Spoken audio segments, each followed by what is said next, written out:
آج 17 رمضان ہے اور 17 رمضان کو اسلام میں ایک بہت بڑا معرکہ حق و باطل پیش آیا جس کو بدر کہا جاتا ہے۔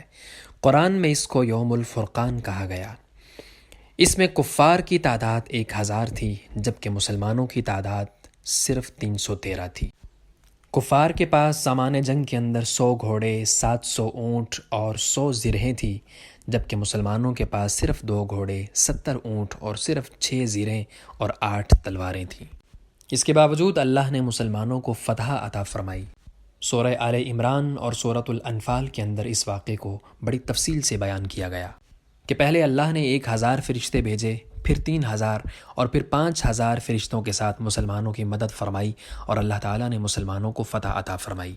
اس جنگ میں 70 کافر واصل جہنم ہوئے، جبکہ 70 ایسے تھے کہ جن کو گرفتار کر لیا گیا، اور مسلمانوں کی شہداء کی تعداد صرف 14 تھی۔